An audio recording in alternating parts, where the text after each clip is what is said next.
system is designed to lend itself to growing size businesses, and it means that you can actually set up the company however you want it. And what I mean by that is that if I sign in as my user, you can see that it presents me with a couple of options. So I can potentially have multiple companies within the one site itself.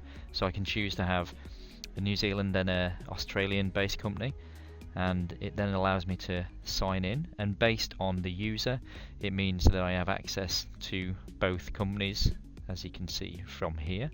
Now that means that if you are wanting to completely separate the companies in terms of your customers, your suppliers, your stock items, your GL codes, then it means that you have two completely separate entities.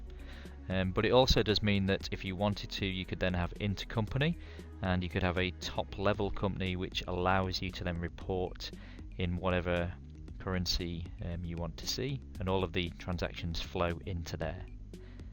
Now when I say it's a flexible system in terms of the company size, what I mean by that is that I could simply have a New Zealand company, but I could also utilize a section which is called branches. Now branches could lend themselves to just being the branches within my New Zealand company, in this case Christchurch, Auckland and Wellington, or if I wanted to, I could actually lend them into being different companies per se. So if I looked at my organisation structure and looked at my branches, you can see that on my Christchurch branch I could potentially put in a different GST number, I could have a different company name.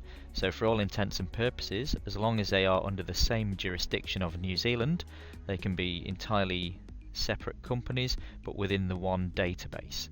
Now in terms of that, it just means that you can report tax based on those different companies as long as you have different GST numbers.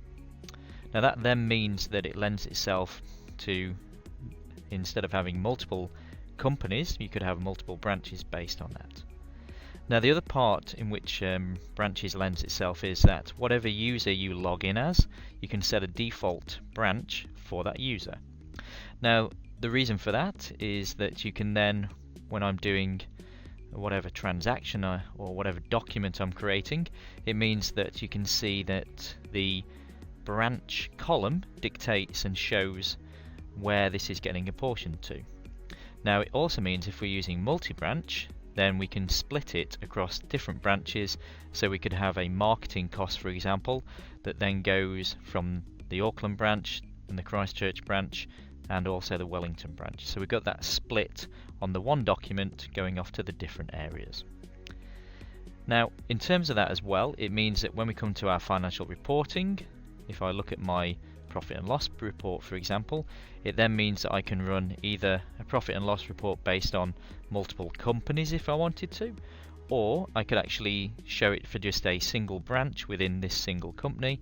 And if I just run it for that, you can see here, this is my Auckland profit and loss.